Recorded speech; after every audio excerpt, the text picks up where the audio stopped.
The January wind carried no mercy as it swept through the market square of Thornfield, bringing with it the whispers that had haunted Miss Eleanor Blackwood for weeks. Even the sparse dusting of snow could not muffle the voices that followed her slender figure, wrapped inadequately in what remained of her once fine coat. There she is, the Blackwood girl. Her father's debts have left her with naught but her name, and even that shall soon belong to another, I hear. Eleanor fixed her gaze upon the modest bouquet of winter violets she had come to purchase, the last luxury she would allow herself before tomorrow's ceremony. With trembling fingers, she extended her last shilling toward the flower seller, a woman who had once curtsied to her father. "Sell your flowers elsewhere, girl. Our market keeps no pity for the daughters of thieves," the woman hissed, turning away. The coins fell from Eleanor's hand, tinkling against the cobblestones with a finality that seemed to echo her fate. She knelt to retrieve them, dignity fracturing with each passing moment as the crowd gathered to witness her humiliation. The hem of her dress, once the color of summer sky, now faded to the pallor of December clouds,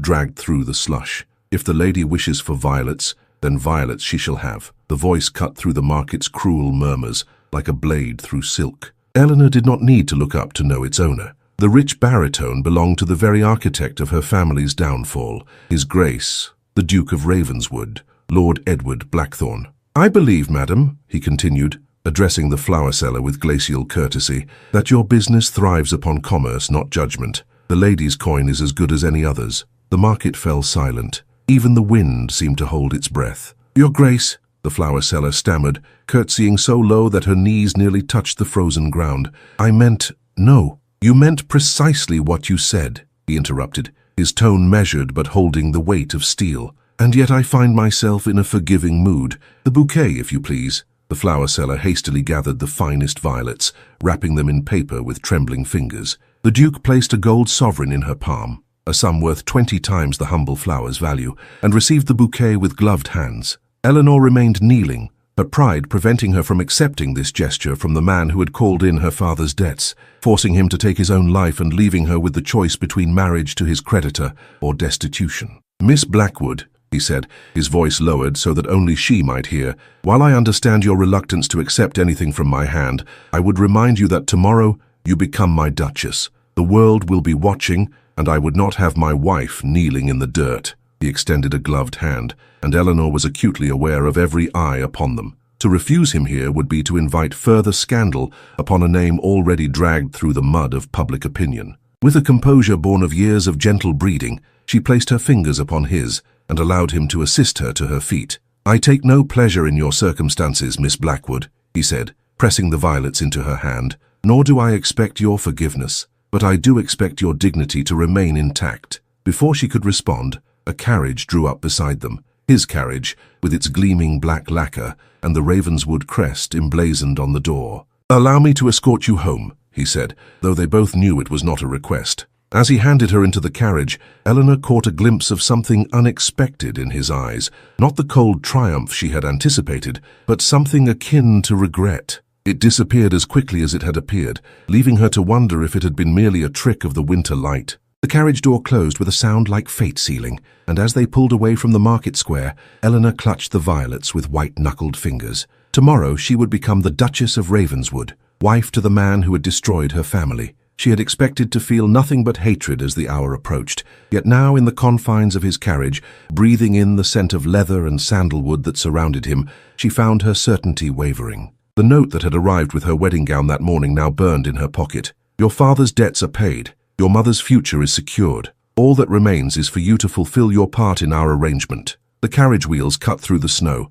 carrying her toward Thornfield Manor, her childhood home soon to be left behind. Eleanor watched the familiar landscape pass by, wondering how long until the hatred in her heart might thaw, if ever. Beside her the Duke remained silent, his profile sharp against the window's grey light. He reached for a sealed document in his coat, breaking the wax with a decisive snap. The Thornfield Manor Library, once the pride of Eleanor's father, now stood mostly barren, its shelves as hollow as her promises for the future. What few volumes remained were those too worthless for the creditors to seize, poetry collections and worn novels that had been her mother's sole companions since taking to her sickbed following her husband's death. Eleanor stood at the window, watching as the Duke's carriage disappeared down the tree-lined drive. He had left her at the door with nothing but a curt bow and a reminder. "My solicitor will arrive at 9 to escort you to the chapel." Be ready." A quiet footfall behind her announced the arrival of Mrs. Porter, the housekeeper who had stayed despite months of missed wages. "A cup of tea, Miss Eleanor?" she offered, holding a tray that bore the last intact pieces of the Blackwood china, a teapot, and 2 cups with faded blue flowers winding around their rims. "How very English of us," Eleanor replied, her voice brittle with forced lightness. "Taking tea while the wolves are at the door." Mrs. Porter's weathered face remained stoic as she set the tray upon the small table that had escaped the auctioneer's gavel. "Wolves or dukes, miss, the English take their tea regardless." This small jest, the first either had ventured in weeks, brought a ghost of a smile to Eleanor's lips as she accepted the cup. The warmth seeped into her fingers, still chilled from the Market Square encounter. "He was there today," she said after a long silence, "at the market. He intervened when the flower seller refused my custom." Mrs. Porter's eyebrows rose slightly. "His Grace himself, not one of his men." "Indeed." Eleanor traced the rim of her cup with one finger. "He purchased violets for me after I was refused them." "Perhaps," the housekeeper ventured carefully. "His character is not as black as circumstances have painted it." Eleanor set down her cup with more force than necessary, the china rattling against its saucer. "He systematically purchased my father's debts from every creditor in London, Mrs. Porter. He consolidated them for the express purpose of demanding immediate payment, knowing full well it would ruin us. My father's—" her voice faltered. "My father's despair was of his making, and yet he has offered marriage rather than debtor's prison," Mrs. Porter observed, her tone neutral. "A cage is still a cage, however gilded its bars." The grandfather clock in the hall, the last significant piece of furniture remaining, chimed the hour with a sonorous dignity that belied the house's fallen state. "I should look in on Mother," Eleanor said, rising from her chair. She climbed the stairs to the east wing, where Lady Blackwood had sequestered herself since the day they had cut her husband's body down from the library rafters.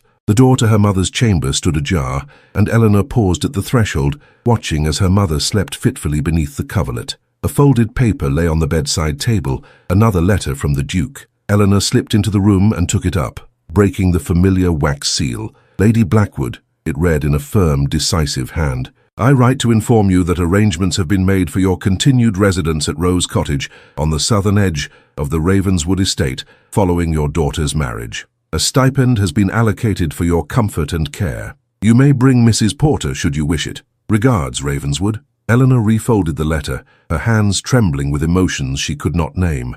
Hatred, certainly, but mingled now with confusion. This provision for her mother had not been part of their arrangement. It was an unexpected kindness from a man she had deemed incapable of the sentiment. "Is that from him?" Her mother's voice, thin as parchment, startled her from her reverie. "Yes," Eleanor admitted, returning to her mother's bedside and taking her frail hand. "He has arranged for your residence at Rose Cottage. You'll have fresh air and gardens come spring."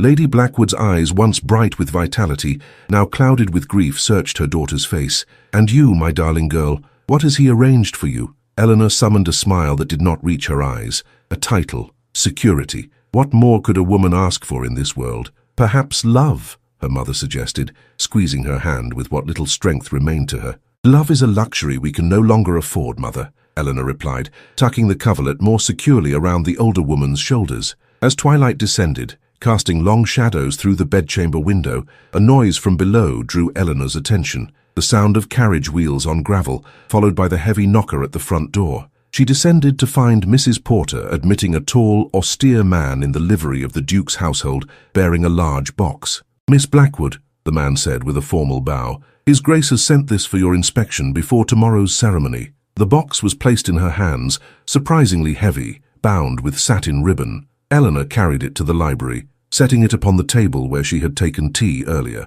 With hesitant fingers, she untied the ribbon and lifted the lid. Within lay a book, leather-bound, its gilded edges gleaming in the lamplight. A note rested atop it. "This belonged to your father. I thought it fitting that it should return to his daughter." Eleanor lifted the volume with reverent hands. It was her father's prized first edition of Milton's Paradise Lost, sold months ago to offset a fraction of his debts. She opened it to find the bookplate bearing the Blackwood crest still intact. A sound escaped her lips, half sob, half laugh of disbelief. That the Duke would return this treasured piece of her father's legacy on the eve of their wedding seemed a gesture too thoughtful for the villain she had constructed in her mind. She traced the embossed title with her fingertip, wondering what game the Duke of Ravenswood was playing. Was this a peace offering, a bribe to soften her hatred, or something more calculated that she had yet to discern? The clock struck 9, marking 12 hours until her wedding. 12 hours until she would bind herself to a man she had sworn to despise until her dying breath. Eleanor closed the book and held it to her chest, feeling the familiar weight against her heart. In the quiet of the library, with only the crackling fire as witness, she allowed herself to whisper the question that had begun to haunt her. Who are you truly, Edward Blackthorne? The wind rattled the windows, carrying with it the first heavy flakes of a winter storm. Tomorrow she would become the Duchess of Ravenswood. Tomorrow she would leave behind everything she had known. The letter from the Duke, still in her pocket, seemed to pulse against her side like a second heartbeat. A sharp knock came at the door. The small stone chapel of St. Agnes stood resolute against the snowfall, its grey spire piercing the white sky like an accusation. Inside, candles flickered in iron sconces, casting uncertain light upon the ancient pews, where not a soul sat to witness this union. Only the solicitor, Mr. Winters, and the aged vicar waited at the altar with the Duke. Eleanor entered alone, her steps measured upon the worn stone floor. She had chosen to wear her mother's wedding gown, altered hastily by Mrs. Porter's capable hands. The ivory silk, though somewhat yellowed with age, still held a quiet elegance, its high collar and fitted sleeves giving her the appearance of a marble statue, beautiful but cold. The Duke turned at the sound of her approach. In the candlelight, his features seemed less severe than she remembered from their market encounter. His eyes, the colour of storm clouds, widened slightly at the sight of her. "Miss Blackwood," he said, his voice echoing in the empty chapel. "I had thought perhaps you might not come." "I am a woman of my word, Your Grace," she replied, her voice steady despite the rapid beating of her heart. "Unlike some, I honour my commitments." Something like pain flickered across his face before his expression settled into its customary reserve. "Then let us proceed." The ceremony was brief, the ancient words binding them together spoken with mechanical precision by the vicar. When asked for the ring, the Duke produced a band of gold set with a single pearl surrounded by tiny diamonds. "It was my mother's," he explained, as he slid it onto her finger. His hand, surprisingly warm against her cold one, lingered a moment longer than necessary. Eleanor stared at the ring, its weight unfamiliar. Not the ostentatious ruby she had expected, a symbol of ownership, but something delicate and tinged with sentiment. "With this ring I thee wed," he recited, his voice lower than before, meant for her ears alone. "And with all my worldly goods, I thee endow." The irony of these words was not lost on Eleanor. His worldly goods now included her family home, her father's possessions, and her very self, all acquired through calculated financial maneuvering. When the vicar pronounced them husband and wife, the Duke did not kiss her, as was his right. Instead, he offered his arm, which she took with outward composure while inwardly trembling with emotions she could not name. "The carriage awaits, Duchess," he said, the title falling from his lips like a foreign word he was testing for the first time. Outside, the snow had thickened, blanketing the churchyard in pristine white. The Duke's carriage stood ready, his crest freshly painted upon the door. Beneath it, she now noted with surprise, the Blackwood crest had been added, smaller but intact. "A concession to your heritage," he explained, following her gaze. "Your family name deserves to be remembered with dignity." This unexpected acknowledgement left Eleanor momentarily speechless as he handed her into the carriage. She settled onto the velvet seat, arranging her skirts with hands that no longer seemed to belong to her. The journey to Ravenswood Hall passed in silence. Eleanor watched the countryside transform under winter's touch, familiar landmarks disappearing beneath the snow until she felt utterly lost, a fitting metaphor for her current state. The Duke sat opposite her, his attention seemingly fixed on a leather-bound portfolio he had extracted from his coat. Yet she caught him watching her reflection in the carriage window, his expression unreadable. "You are not what I expected, Your Grace," she finally said, the words escaping before she could reconsider them. He looked up, one dark eyebrow raised in inquiry. "And what did you expect, Duchess?" "More cruelty," she answered honestly. "Less consideration." He closed his portfolio, regarding her directly now. "You believe me capable only of malice?" "I believe you capable of anything that serves your purposes," she countered, "including momentary kindness, when it suits you." A mirthless smile touched his lips. "How well you have taken my measure, and yet not entirely." He tapped the portfolio with one gloved finger. "There are matters concerning your father's estate that require discussion, but that can wait until you are settled." Eleanor's spine stiffened. "I would prefer to know now what further designs you have upon my family's remains." Something like respect, flickered in his eyes at her direct challenge. He handed her the portfolio without further comment. Within were documents, legal papers written in the dense language of solicitors. Eleanor scanned them, her literary education sufficient to grasp their meaning, though some terms eluded her. "This appears to be a transfer of ownership," she said, looking up with confusion. "Indeed." His gaze held hers steadily. "Thornfield Manor and its remaining lands are being placed in trust for your mother's lifetime use, and thereafter." He paused. "Thereafter, they pass to any children that may result from our union." Eleanor's hand trembled, causing the papers to rustle. "But you own Thornfield. You purchased the debt and claimed it when my father could not pay." "I did," he acknowledged. "And now I am disposing of it as I see fit." "Why?" The question hung between them, as tangible as the snowflakes swirling outside the carriage windows. The Duke looked away, his profile sharp against the winter landscape. "Perhaps I am not the villain you have cast me as in your narrative, Duchess." Before she could respond, the carriage passed through massive iron gates and turned onto a long drive flanked by ancient oaks. Ravenswood Hall loomed ahead, a grand manor house of grey stone and countless windows, smoke curling from a dozen chimneys against the leaden sky. "Welcome to your new home," the Duke said, his tone neutral. Eleanor gazed up at the imposing structure, trying to imagine herself as mistress of such a place. The carriage came to a halt before wide stone steps, where a line of servants stood waiting to greet their new Duchess, despite the falling snow. The Duke descended first, then offered his hand to assist her. As Eleanor placed her fingers upon his palm, their eyes met. In that moment, standing between her past and her future, she glimpsed something unexpected in his gaze. A vulnerability at odds with the powerful man who had systematically dismantled her family's fortune.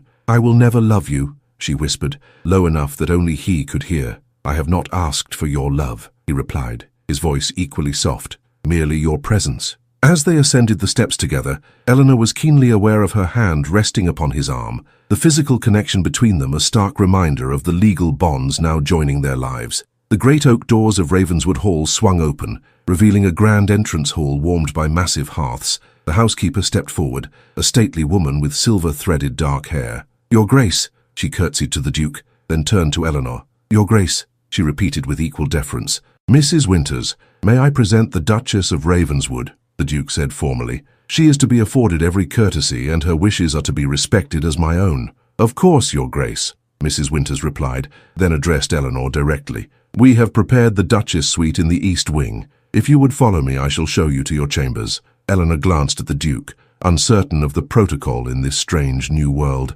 "Go," he said quietly. "Rest. Dine in your rooms if you wish. Tomorrow is soon enough to begin your duties as mistress here." She nodded, following Mrs. Winters toward a grand staircase. As she ascended, Eleanor felt the Duke's gaze upon her back, a physical weight she could not decipher as hostility or something else entirely. At the top of the stairs she paused and turned. He remained in the entrance hall, his tall figure stark against the marble floor, watching her with an intensity that sent an unexpected shiver along her spine. "Until tomorrow, Duchess," he called up to her, his deep voice carrying in the vaulted space. "Until tomorrow, Your Grace," she responded automatically. As Mrs. Winters led her through corridors hung with ancestral portraits and tapestries, Eleanor tried to make sense of the man she had married. The cruel creditor who had driven her father to despair, the considerate husband who had restored her mother's home, the enigmatic Duke whose true motives remained opaque. The housekeeper opened a set of double doors, revealing chambers of unexpected beauty, walls papered in pale blue silk, furnishings of polished rosewood, a four-poster bed draped in velvet, the color of midnight. These were prepared according to His Grace's specific instructions, Mrs. Winters explained, moving to stir the fire in the marble hearth. "He had the rooms redecorated this past month." Eleanor touched the spine of a book on a small table, one of many filling the shelves that lined one wall. She opened it to find her own bookplate inside. With growing wonder she examined the others. They were her books, those she had been forced to sell. "He sent men to track down your library," Mrs. Winters said, noting her surprise. "It took some doing, I'm told. Not all could be recovered." Eleanor sank into a chair, overwhelmed by this revelation. "I don't understand," she whispered, more to herself than to the housekeeper. Mrs. Winters' expression softened slightly. "His Grace is a complex man, Your Grace. Perhaps in time you will come to know him better than you do now." Left alone in her new chambers, Eleanor moved to the window, watching snowflakes swirl against the darkening sky.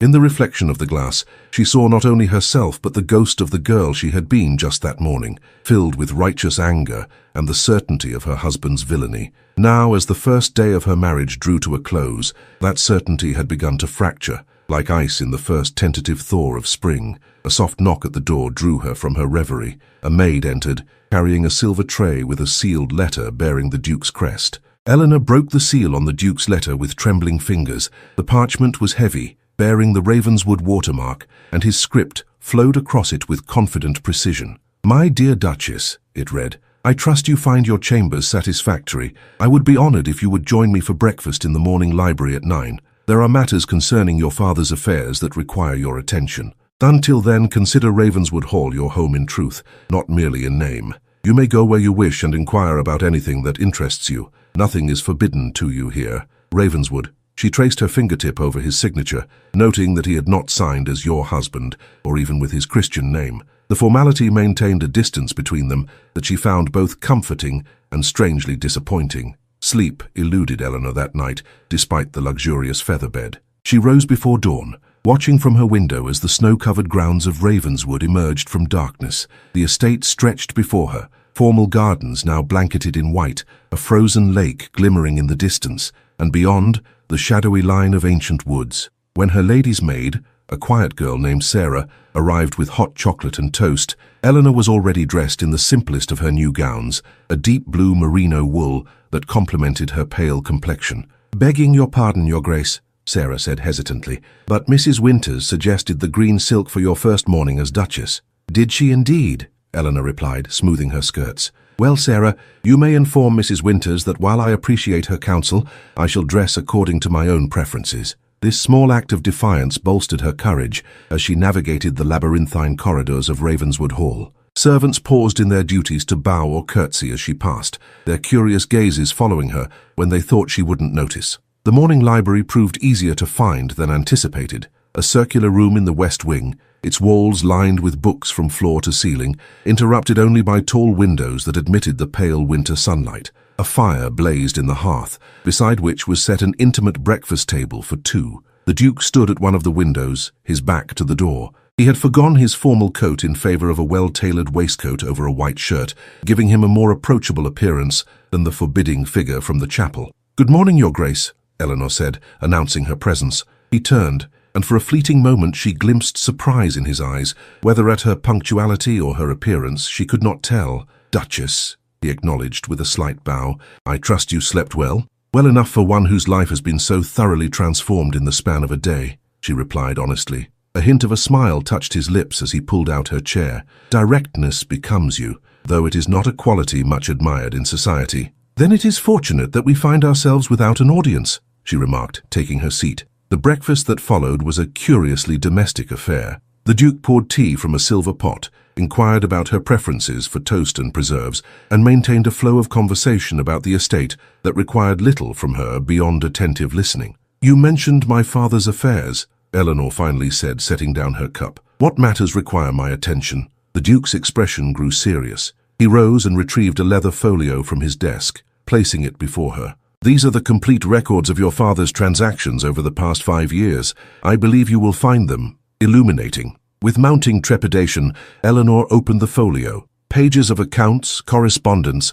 and legal documents lay within. She scanned them with growing confusion until a pattern began to emerge, a pattern that contradicted everything she had believed about her father's downfall. "This indicates that my father was systematically defrauded," she said slowly, looking up at the Duke, "by his own solicitor, Mr. Carmichael." "Yes," the Duke confirmed, his grey eyes holding hers. "Carmichael diverted funds, forged your father's signature on loans, and then disappeared to the continent 3 months ago." "But you," Eleanor faltered, her certainty wavering, "you purchased my father's debts. You demanded payment." "I purchased the debts when I discovered the fraud," he corrected her gently. "I had been investigating Carmichael for similar schemes against other gentlemen. Your father, unfortunately, was already too deep in despair to listen when I attempted to explain." Eleanor's hands clenched in her lap, her mind struggling to reconcile this new information with the narrative she had constructed. "Why did you not tell me this before? Would you have believed me?" he asked simply.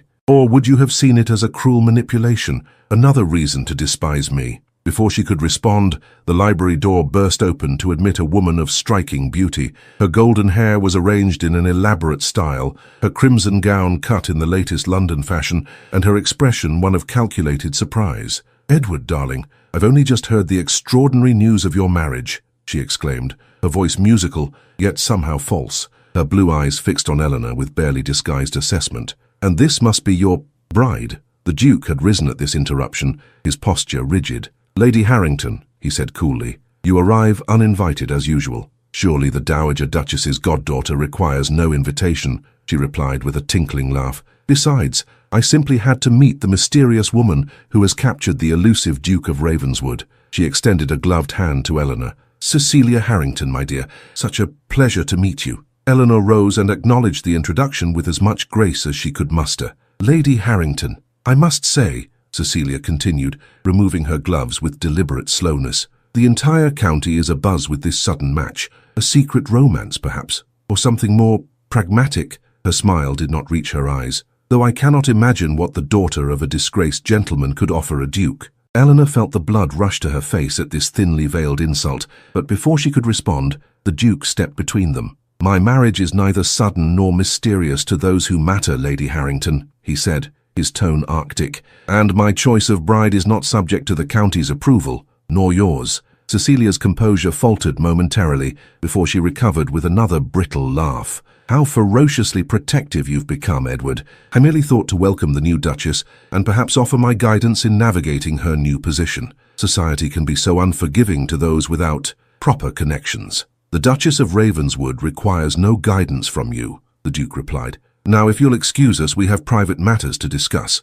Cecilia's lovely face hardened, her gaze darting between them. "Of course. Far be it from me to intrude upon newlyweds." She turned to Eleanor with a venomous smile. "Do call upon me at Harrington Lodge, Duchess. I have such fascinating stories to share about your husband's past." With a rustle of silk, she swept from the room, leaving a lingering scent of too sweet perfume. Eleanor let out a breath she hadn't realized she was holding. "I take it Lady Harrington is more than merely your mother's goddaughter." The Duke returned to his seat with a weary sigh. "Cecilia expected to become Duchess of Ravenswood. It was an arrangement favored by my mother before her passing, and yet you chose to marry a ruined gentleman's daughter instead," Eleanor observed. "I begin to understand Lady Harrington's displeasure." Something like amusement flickered in the Duke's eyes. "Do you indeed?" Eleanor's mind whirled with new questions. If he had not ruined her father, if he had in fact been trying to help, why had he insisted on their marriage? What purpose did it serve? She glanced down at the document still spread before her,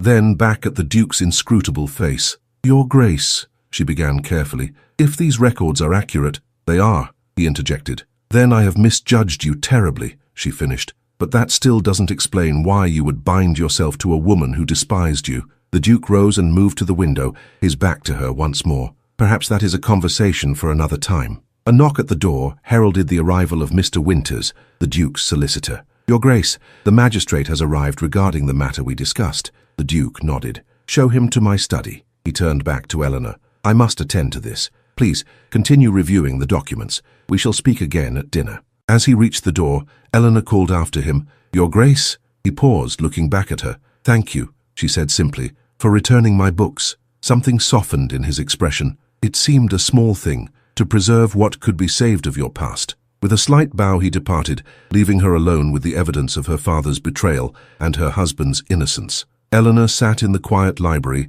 the weight of revelation pressing upon her. Everything she had believed about the Duke, about her father's death, about her own circumstances, had been built upon a foundation of falsehood. The door closed behind him with a soft click, leaving Eleanor alone with her thoughts, and with a truth that threatened to rewrite the story she had told herself about the man she had married. February arrived with bitter winds that howled around Ravenswood's stone battlements like restless spirits. A fortnight had passed since Eleanor's wedding day, each hour both expanding her understanding of her new home and deepening the mystery of her husband. They had settled into a curious routine, breakfast taken together in the morning library, dinner in the formal dining room, and the hours between filled with the separate duties of their positions. The Duke attended to estate matters, disappearing on horseback to visit tenants or closeting himself with stewards and solicitors. Eleanor, meanwhile, had begun the formidable task of acquainting herself with Ravenswood Hall and its household. Mrs. Winters had proven an unexpected ally, her initial formality melting into cautious warmth as Eleanor demonstrated genuine interest in the household's workings. Together they had reviewed menus, inspected linen cupboards, and discussed the rotation of seasonal staff. "His Grace seems pleased with your management," Mrs. Winters remarked that morning as they examined the week's household accounts in the morning room. "He mentioned your suggestions for improving the servants' quarters." Eleanor looked up from the ledger in surprise. "Did he? He said nothing to me." The housekeeper smiled faintly. "His Grace is not one for unnecessary words, but he has directed Mr. Phillips to implement your changes immediately. That speaks more plainly than any praise." A curious warmth blossomed in Eleanor's chest at this information. She had spoken to the Duke of the cramped, poorly ventilated servants' quarters only once. During a dinner conversation she had thought largely one-sided. "Mrs. Winters," Eleanor began hesitantly, "may I ask you something of a personal nature?" The housekeeper inclined her head in permission. "How long have you served the Duke?" "I came to Ravenswood when His Grace was but 10 years old," Mrs. Winters replied. "After the previous Duke, his father, passed." "Then you have known him since childhood," Eleanor observed. "Was he always so—" She searched for the right word. "Reserved." A shadow passed over Mrs. Winters' face. The late Duke of Ravenswood was not a gentle father. His Grace learned early to guard his thoughts and feelings. She hesitated, then added softly, "The boy who came to Ravenswood at 10 was already a man in many ways. I have seen him smile perhaps a dozen times in 20 years. This glimpse into her husband's past troubled Eleanor as she continued her daily inspection of the house. She found herself in the portrait gallery, a long chamber where generations of blackthorns gazed from gilded frames with the same storm-grey eyes her husband possessed. She paused before the largest portrait, the late Duke, a forbidding figure with a cruel twist to his mouth, his hand resting possessively on the shoulder of a dark-haired boy who stood rigid beside him. The child's face, though composed, held a wariness that struck Eleanor to her core. "An excellent likeness, though I was somewhat younger than I appear there," came her husband's voice from behind her. "Painters are instructed to flatter their subjects, but Harrington insisted on capturing the truth. It cost him future commissions from my father." Eleanor turned, startled by his unexpected presence. The Duke stood a few paces away, still in his riding clothes, his hair windswept and cheeks reddened from the cold. "Your father seems—" she began. "Tyrannical," he supplied with a wry twist of his lips. "He was, particularly to those who could not escape his influence." "Like his son," Eleanor said softly. The Duke's gaze remained on the portrait. "And his wife. My mother fled into illness to escape him, a familiar pattern among the women of Ravenswood." He glanced at her, his expression unreadable. "I hope you will break that tradition, Duchess." Before she could respond, a footman appeared at the gallery entrance. "Your Grace, Lady Harrington has arrived. She awaits you in the blue salon." A flicker of annoyance crossed the Duke's face. "Inform Lady Harrington that the Duchess and I will receive her shortly." When the footman had gone, he turned to Eleanor. "I apologize for Cecilia's persistence. If you prefer not to receive her, I can make your excuses." Eleanor straightened her shoulders. "I am Duchess of Ravenswood now. I will not hide in my own home." Something like pride gleamed in his eyes. "No, I don't imagine you would." He offered his arm, which she took with only a moment's hesitation. "Shall we face the lioness together, then?" They found Cecilia arranging herself artfully on a settee, her emerald gown a striking contrast to the room's pale blue furnishings. She rose with practiced grace at their entrance. "Edward, your Grace," she amended, curtsying to Eleanor with perfect form if not perfect sincerity. "I've brought news from London that I simply had to deliver personally." The Duke indicated that she should resume her seat, while he and Eleanor occupied chairs opposite. "What news warrants such an immediate visit, Lady Harrington?" Cecilia's smile turned cat-like. "Why, the latest on date concerns your own bride." She turned to Eleanor with false sympathy. "I'm afraid, my dear, that your father's disgrace continues to be fodder for gossip. The Morning Post carried a most vicious account of his final act." Eleanor's hands clenched in her lap, but she kept her expression composed. "The papers are ever hungry for scandal, Lady Harrington, even stale ones." "Indeed," Cecilia continued undeterred, "but this article suggested new details, that your father confessed to embezzlement before taking his life. Most shocking." The Duke's voice cut through the salon like steel. "That is quite enough, Cecilia." "I merely thought the Duchess should be prepared," Cecilia protested innocently. After all, she must make her London debut this spring. "Society will be curious about the new Duchess of Ravenswood." Eleanor felt rather than saw her husband's tension. "My wife's reception in society is of no concern," he stated flatly. Her position is unassailable by virtue of our marriage. Of course, Cecilia agreed smoothly, though I wonder if she knows the true circumstances of that hasty ceremony. Her blue eyes glittered with malice. Does she know about the wager, Edward? The temperature in the room seemed to plummet. Eleanor turned to the Duke, whose face had gone rigid. What wager? She asked quietly. Cecilia, the Duke warned, his voice dangerously soft. Oh dear, Cecilia exclaimed with mock dismay. Have I spoken out of turn? I simply assumed, given your closeness, that you would have shared everything with your bride. Eleanor rose from her chair, her heart pounding. Lady Harrington, while your concern for my welfare is touching, I find I must attend to household matters. Perhaps you might call again when your schedule permits a longer visit. Cecilia's smile faltered at this polite dismissal. Of course, Your Grace, though we really must speak privately soon, woman to woman. After Cecilia had been escorted out, Eleanor remained in the blue salon, standing by the window as she watched the woman's carriage disappear down the drive. She spoke of a wager, Eleanor said without turning, as she sensed her husband's presence behind her. Cecilia delights in creating discord, the Duke replied, his voice carefully neutral.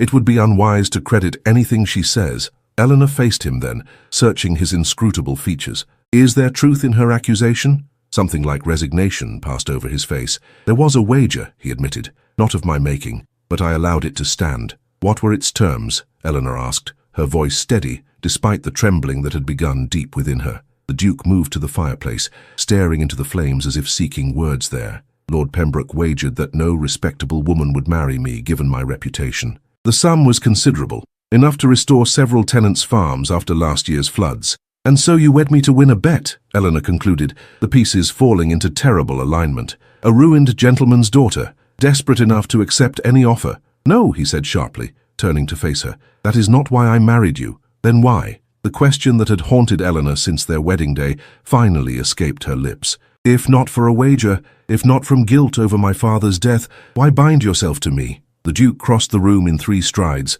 stopping just short of touching her. For the first time, she saw raw emotion in his face, frustration, determination, and something else she could not name. Because you were the only woman of my acquaintance who looked at me without fear or calculation, he said with quiet intensity. Because even when you believed me your enemy, you faced me with dignity and courage. Because in a world of Cecilias, you remained true to yourself, despite every hardship. Eleanor's breath caught at this unexpected declaration. You could have explained about my father's solicitor, about the fraud. Would you have believed me? He asked again, echoing their earlier conversation. Or would you have seen it as another manipulation by the man you were determined to hate? She had no answer for him. In the silence that stretched between them, the mantel clock ticked steadily, marking moments that seemed suspended in time. The wager was incidental, he finally continued, his voice low. I accepted your father's challenge to duel after he accused me of fraud. When he could not appear due to his state of mind, I went to Thornfield to demand an explanation.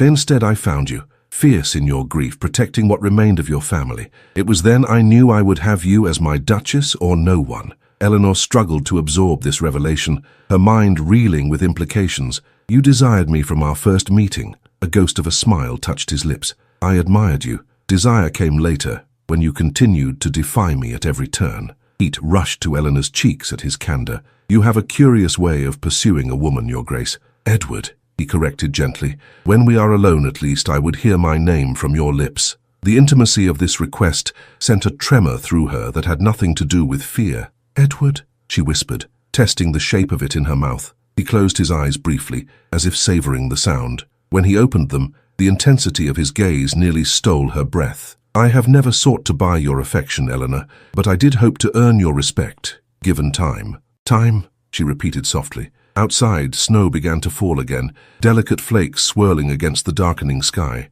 Winter is not yet over. Perhaps, she hesitated, then continued with newfound courage. Perhaps there is still time for more than respect. Edward reached for her hand, raising it to his lips in a gesture that sent warmth spiraling through her. I would wait until 100 winters had passed, if that was what you required. The fire crackled in the hearth, casting flickering shadows across the blue salon, as husband and wife stood at the precipice of understanding, the first fragile bridge forming over the chasm that had separated them. A sudden gust rattled the window panes, drawing their attention to the worsening weather. The snow had thickened, obscuring the view of the gardens. A proper storm approaches, Edward observed, reluctantly releasing her hand. I must speak with the steward about the tenants in the North Fields. Eleanor nodded, knowing that duty must take precedence, yet strangely reluctant to end this moment of connection. Of course. As he reached the door, he paused, looking back at her with an expression that made her heart quicken. Dine with me tonight, not in the formal dining room,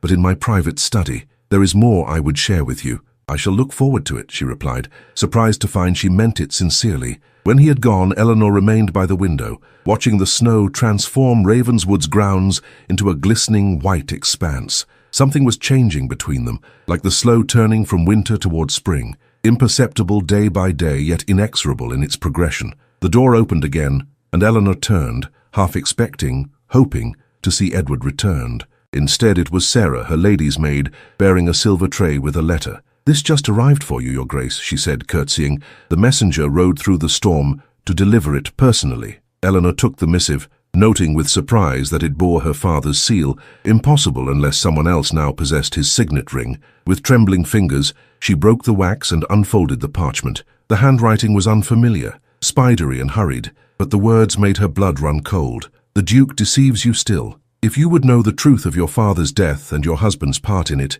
come alone to the North Gatehouse tomorrow at dusk. Tell no one, particularly not your husband, a well-wisher." The North Gatehouse stood silhouetted against the twilight sky, its stone archway dusted with snow that continued to fall in lazy, hypnotic spirals. Eleanor approached on foot, having dismissed her lady's maid after tea with the excuse of a headache and the desire to rest undisturbed until dinner. She had not planned to heed the mysterious summons. Indeed, she had nearly burned the letter after reading its ominous contents, yet doubt, that insidious companion, had crept back into her thoughts throughout the day. Edward had been forthcoming about the wager, yes, but only when directly confronted. What other secrets might he harbour? The evidence of her father's solicitor's fraud seemed persuasive, but she had not independently verified it, and there remained the question of why Edward had pursued her father's debts with such single-minded determination in the first place. These thoughts had plagued her until she found herself donning her warmest cloak and boots, slipping from the manor house via the conservatory doors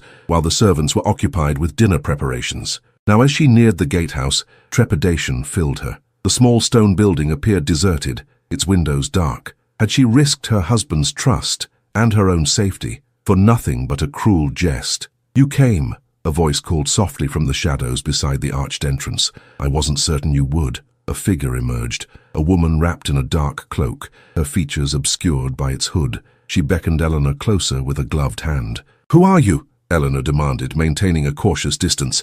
"And why use my father's seal?" The woman pushed back her hood, revealing a face that was vaguely familiar, plain but intelligent, with keen eyes that assessed Eleanor critically. "My name is Miss Rebecca Carmichael," she said. "My brother was your father's solicitor, the man your husband claims defrauded the Blackwood estate." Eleanor's breath caught. "Claims? You dispute the evidence?" "I dispute the convenient narrative that absolves the Duke of all responsibility," Rebecca replied sharply. "My brother is not here to defend himself, having fled to avoid a worse fate." "What worse fate?" Eleanor asked, drawn despite herself into the shelter of the gatehouse as the wind picked up, driving the snow horizontally across the landscape. Rebecca struck a match, lighting a small oil lamp that cast eerie shadows across the stone walls. "Imprisonment. Or worse, the Duke of Ravenswood is not a man to cross, as your father discovered." Eleanor stiffened. "My father took his own life after his financial ruin." "Did he?" Rebecca's voice was soft with insinuation. "Or was that merely the official finding, arranged by a powerful duke who could benefit from such a conclusion?" "You suggest my husband had a hand in my father's death?" Eleanor asked, her voice barely above a whisper. "I suggest," Rebecca countered, "that your father discovered something about the Duke, something worth silencing him for. My brother helped your father compile evidence of the Duke's wrongdoings in certain business matters. Shortly thereafter, your father died, my brother fled, and all evidence vanished." She reached into her cloak and withdrew a small leather pouch. "Except for this," she continued, extracting a folded document. "My brother managed to preserve one piece of correspondence, a letter from your father to the magistrate, written the day before his death. He never had the chance to send it." Eleanor took the parchment with trembling hands. In the wavering lamplight, she recognized her father's handwriting, the familiar slant of his letters, bringing a pang of grief. The contents, however, chilled her to the bone. "I have uncovered evidence of grave misconduct in the Ravenswood coal mines," her father had written. "Workers' safety disregarded, deaths concealed, inspectors bribed. The Duke himself directed these practices for profit. I shall present full documentation tomorrow and request formal charges be brought.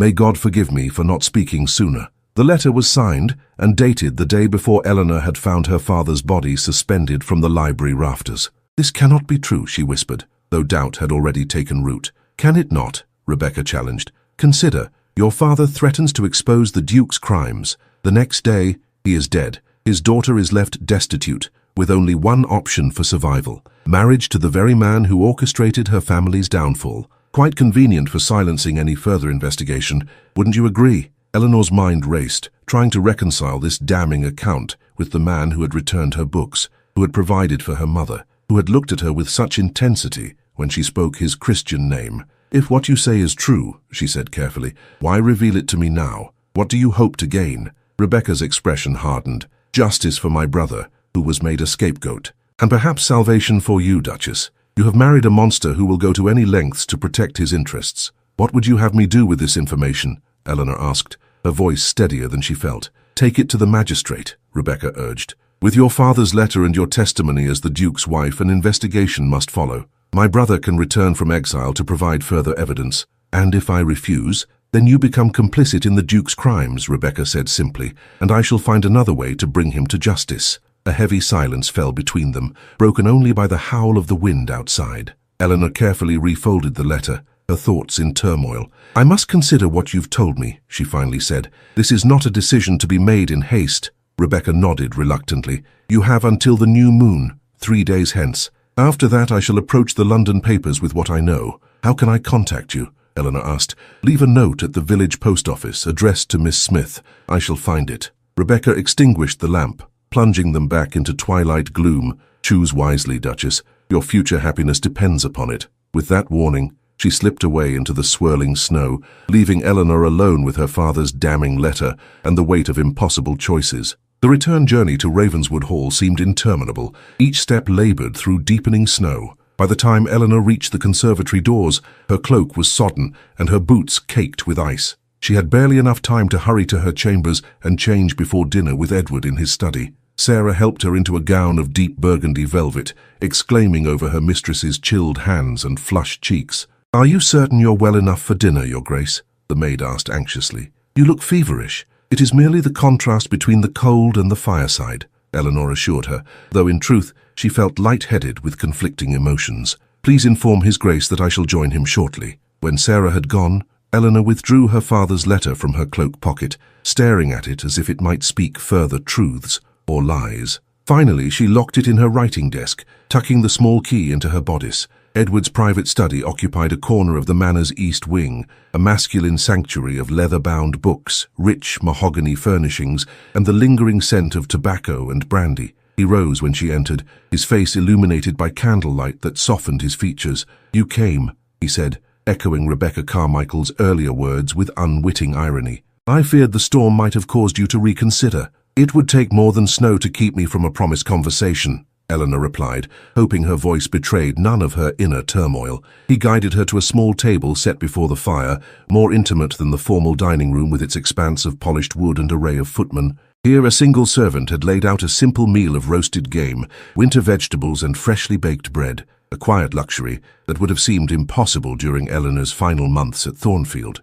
"I dismissed the footman for the evening," Edward explained as he poured wine into crystal goblets. "I thought we might speak more freely without an audience." Eleanor's heart quickened at both his consideration and the reminder of Rebecca's accusations. "Would a man with nothing to hide seek such privacy?" "You said there was more you wished to share with me," she prompted when they were seated. Edward's expression grew solemn. "Yes, about your father and the circumstances that led to our marriage." Eleanor set down her fork, her appetite deserting her. "I'm listening." "Your father came to me initially seeking an investor for his textile mill expansion," Edward began. "During our discussions, I noticed discrepancies in the accounts he presented. My inquiries led me to other gentlemen who had experienced similar inconsistencies when working with the same solicitor, Carmichael." He paused, taking a sip of wine before continuing. "I began purchasing your father's debts, not to ruin him, but to protect him while I investigated Carmichael. I intended to present him with the evidence and restructure his obligations once the true culprit was identified. But you never had that opportunity," Eleanor supplied, watching his face carefully. A shadow crossed his features, No. When I sent word that I had discovered the fraud, requesting an urgent meeting, your father responded with accusations that I was attempting to seize his business. He challenged me to a duel, which I accepted, hoping to explain in person. He never appeared for the duel, Eleanor whispered. No, Edward confirmed grimly. Instead, a note was delivered withdrawing the challenge. When I went to Thornfield the following day, I found— He hesitated, clearly reluctant to speak the words. You found that he had taken his own life, Eleanor finished for him. Or so it appeared. Edward's gaze sharpened at her choice of words. You have doubts about your father's death? Eleanor's fingers twisted in her napkin beneath the table. I wonder if there might have been other factors that contributed to his despair. Such as? The moment stretched between them, taut with unspoken suspicions. Eleanor thought of the letter concealed in her writing desk, of Rebecca Carmichael's accusations, of the coal miners allegedly sacrificed for profit, such as concerns about business practices he may have discovered, she said carefully. Perhaps regarding the Ravenswood coal mines? Edward went very still, his grey eyes fixed on her face with an intensity that made her breath catch. When he spoke, his voice was dangerously soft. Who have you been speaking with, Eleanor? She lifted her chin. Does it matter? If the accusations are false, their source is irrelevant. It matters a great deal, he countered, rising from his chair to pace before the fire. Particularly if you've been approached by Rebecca Carmichael, a woman as adept at manipulation as her brother was at fraud. Eleanor's surprise must have shown on her face, for Edward gave a humorless laugh. Yes, I am aware of her presence in the county. My sources informed me she had returned from London last week. He turned to face Eleanor directly. What I don't know is what lies she has told you, or whether you believe them. She provided me with a letter, Eleanor admitted, seeing no point in further deception, purportedly written by my father the day before his death, detailing unsafe conditions in your mines and his intention to bring charges against you. Edward's expression darkened further. May I see this letter? I've secured it elsewhere, Eleanor replied, until I determine what to believe. He moved toward her then, his tall figure looming in the firelight. For a moment, Eleanor felt a flicker of fear. Was this the monster Rebecca had warned of, revealed at last? But when he reached her, Edward knelt beside Eleanor's chair, his face illuminated by the hearth's golden light. When he spoke, his voice was low and urgent. Eleanor, I implore you to trust me with this letter, not as your husband who commands, but as a man who asks for your faith. The raw vulnerability in his eyes stirred something deep within her, doubt, not of him now, but of Rebecca Carmichael's accusations. Why would she fabricate such a story? Eleanor asked, her voice barely above a whisper. What could she hope to gain? Revenge, Edward replied simply, and perhaps something more valuable. Misdirection. He rose and moved to his desk, withdrawing a key from his waistcoat pocket to unlock a drawer. From it, he retrieved a leather portfolio, similar to the one containing her father's financial records.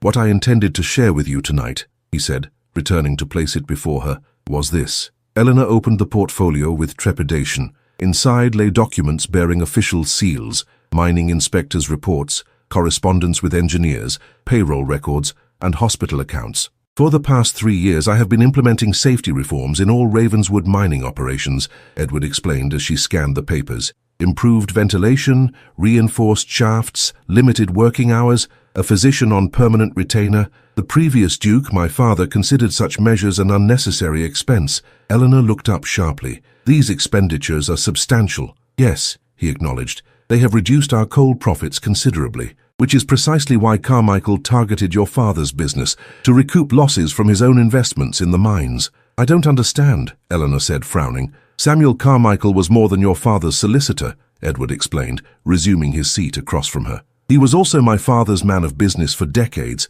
and a significant investor in Ravenswood Industries. When I began implementing safety measures after my father's death, Carmichael objected strenuously. When I refused to relent, he began seeking other means to maintain his income. By defrauding my father, Eleanor concluded. Among others, Edward confirmed. When I uncovered his scheme, he realized exposure was imminent. I believe he planted the forged letter you've been shown, anticipating that your father would discover the fraud and come to me. The letter would then cast suspicion on me, rather than him. Eleanor's mind raced, trying to align this explanation with what she knew of her father, of Edward, of the events that had led to their marriage. If what you say is true, she said slowly, then my father took his life believing you had orchestrated his ruin, when in fact you were trying to save him. Pain flashed across Edward's features. Yes, that knowledge has haunted me since the day I found him. It is why I felt such obligation to you and your mother, not from guilt over causing his death but from failing to prevent it. And the wager? She asked, needing to understand everything now. A foolish matter that arose after your father's death, he said dismissively. Lord Pembroke made his tasteless bet during a card game. I had already decided to offer for you, having seen your strength during those terrible days. The wager was merely incidental. Eleanor studied her husband's face, searching for any sign of deception. She found only earnest intensity and something else, a vulnerability that the formidable Duke rarely revealed to the world. The safety measures, she said, gesturing to the documents, these were implemented before my father's death, before you had any reason to fabricate such evidence? 3 years ago, Edward confirmed. You may speak with Dr. Matthews, who attends the miners, or with Mr. Harrison, the lead engineer. Both can verify the timeline of improvements. Eleanor rose from her chair, moving to the window where snow continued to fall, transforming Ravenswood into a crystalline wonderland. The grounds stretched before her, blanketed in white purity that belied the moral complexities within. Rebecca Carmichael gave me 3 days to decide whether to take the letter to the magistrate, she said without turning, after which she threatened to approach the London papers. She heard Edward's sharp intake of breath, then the sound of his chair as he pushed it back to stand. 3 days, he repeated, his tone hardening. The precise amount of time her brother would need to reach Dover and secure passage to the continent. Eleanor turned to face him. You believe this is about his escape? I believe Samuel Carmichael never left England, Edward said grimly. He's been hiding, perhaps within Ravenswood lands, waiting for an opportunity. His sister's appearance now, with a convenient letter implicating me in your father's death, suggests they are preparing to flee together, after ensuring I am too occupied with scandal to pursue them. He crossed to her, stopping just short of touching her. Eleanor, I have never lied to you. Not about the wager, not about your father, not about my intentions in marrying you. I ask only that you consider which explanation better fits the evidence before you and the man you have come to know these past weeks. The silence that stretched between them was filled with the weight of decision. Outside, the wind howled around Ravenswood's towers, a fitting accompaniment to Eleanor's turbulent thoughts. I will retrieve the letter, she finally said, but I would ask something of you in return. Name it, he replied without hesitation. Complete honesty between us from this moment forward, Eleanor said. No more secrets, no matter how painful or complex the truth may be. Edward's expression softened, relief evident in the subtle relaxation of his shoulders. You have my word. As Eleanor moved toward the door, intending to fetch the letter from her chambers, a sudden commotion in the corridor halted her steps. Raised voices, hurried footfalls, then an urgent knock. Enter, Edward called, his demeanor instantly transforming back to the authoritative Duke. Mr. Phillips, the steward, burst in, his face flushed with exertion and alarm. Your Grace, forgive the interruption. There's been an accident at the North Mine. A shaft collapse. Dr. Matthews has been summoned, but the snow is hampering rescue efforts. Edward was already reaching for his coat. How many men trapped? At least 7, possibly more, the steward replied grimly. And there's worse. Reports of fire in the lower galleries. Eleanor watched as her husband issued rapid orders. Horses to be readied, rescue teams assembled, the great hall to be prepared as a temporary infirmary. In that moment, she saw not the cold, calculating figure of Rebecca's accusations, but a man assuming the full weight of responsibility for those under his protection. I'm coming with you, she said firmly, when he turned to bid her good night. Surprise flashed across his face. The conditions will be dangerous, Eleanor. I am Duchess of Ravenswood, she replied, already reaching for her cloak. Those men and their families are my responsibility as much as yours. Something like pride kindled in Edward's eyes. He nodded once, sharply. Very well, but you will follow my instructions without question while we are at the mine. Together they hurried from the study, the mystery of Rebecca Carmichael and her brother's letter temporarily overshadowed by the urgent crisis before them. As they descended the grand staircase, Eleanor caught a glimpse of a figure slipping away down a servants' corridor, a woman in a dark cloak, moving with furtive purpose. Edward, she began, but the steward interrupted with another urgent matter requiring the Duke's attention. The moment passed, and soon they were mounting horses in the stable yard, prepared to ride through the storm to the aid of the trapped miners. Eleanor cast one last glance at the darkened windows of Ravenswood Hall, a shiver passing through her that had nothing to do with the biting wind. Someone had been watching, listening perhaps, and now they knew that she had chosen to stand with her husband rather than against him. The North Mine lay 3 miles from the main house, a journey made treacherous by deepening snow and the darkness of the winter night. By the time they arrived, a crowd had already gathered, miners from other shifts, wives, children, all illuminated by the eerie glow of lanterns against the snow. Dr. Matthews was directing the placement of stretchers in a hastily erected tent, his usually immaculate appearance disheveled by urgent work. When he spotted the Duke and Duchess, relief washed over his features. 7 men trapped in the northwest gallery, he reported without preamble. The main shaft is partially collapsed, and there's smoke coming from the ventilation shafts. Edward immediately joined the rescue coordinators, his commanding presence bringing order to the chaos. Eleanor moved among the families, offering what comfort she could, while inwardly marveling at the transformation in her husband. This was a man who knew each miner by name, who inquired after specific children, who demonstrated intimate knowledge of the mine's layout, not the actions of someone who disregarded workers' safety for profit, she thought. But then, what of her father's letter? What truth lay beneath these layers of contradiction? A woman's anguished cry drew Eleanor's attention. Our miner's wife had collapsed into the snow, overcome with fear for her husband trapped below. Without hesitation, Eleanor knelt beside her, snow soaking through her fine gown as she cradled the woman's rough hands in her own. The Duke himself leads the rescue, she assured the sobbing woman. He will not rest until all are saved.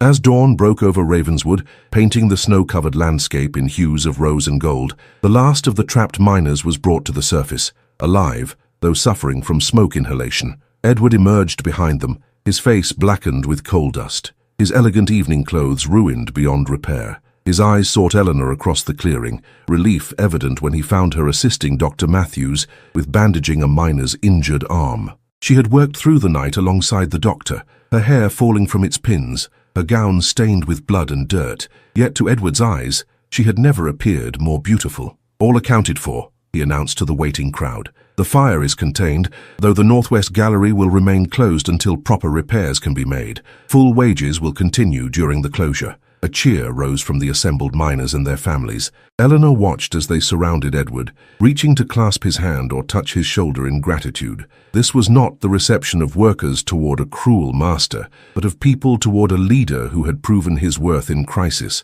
As they rode back to Ravenswood Hall in the clear light of morning, Eleanor broke their companionable silence. You knew them all by name, every miner, every wife, every child. Edward nodded, fatigue evident in the slump of his shoulders. A duke may own the land, Eleanor, but it is the people who give it life. My father never understood that. And the safety measures in your documentation, they prevented this accident from becoming a tragedy, she observed. The reinforced main shaft held despite the collapse, he agreed. Without those improvements, we would be counting bodies rather than blessings this morning.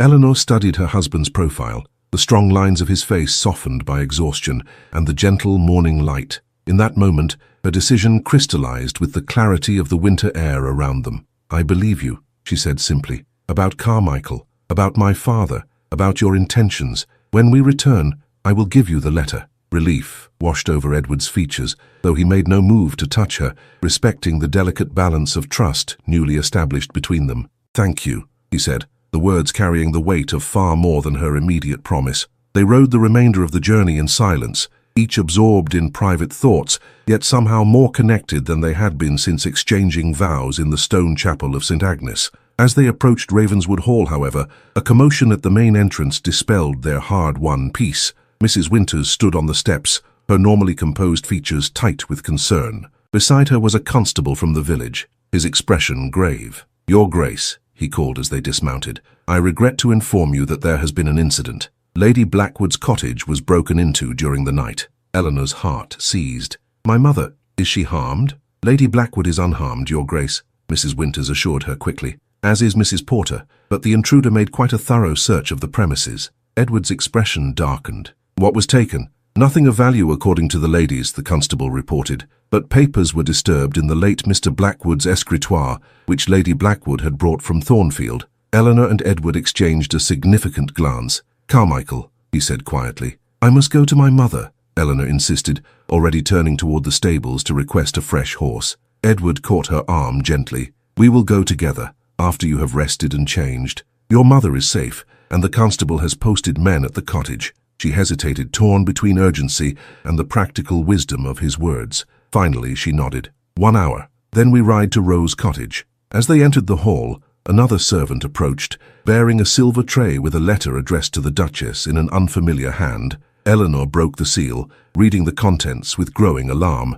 "Rebecca Carmichael requests an immediate meeting," she told Edward in a low voice. "She claims to have further evidence concerning my father's death, evidence that cannot wait." "A trap," Edward said flatly. "With your mother's cottage searched and the miner's accident diverting our attention, the Carmichaels are clearly executing some plan." Eleanor nodded slowly. "Yes, and I believe it's time we laid a trap of our own." Rose Cottage nestled at the southern edge of Ravenswood Estate, its modest dimensions belying the elegant comfort within. Smoke curled from the chimney into the clear afternoon sky, the morning snowfall already beginning to melt under tentative February sunshine. Eleanor found her mother in the small parlour, reclining on a chaise by the window. Lady Blackwood's face, so recently drawn with grief and illness, showed signs of returning vitality, a hint of colour in her cheeks, a brightness in her eyes that Eleanor had feared lost forever. "My darling girl," Lady Blackwood exclaimed, extending her hands in welcome. "What a fright we've had,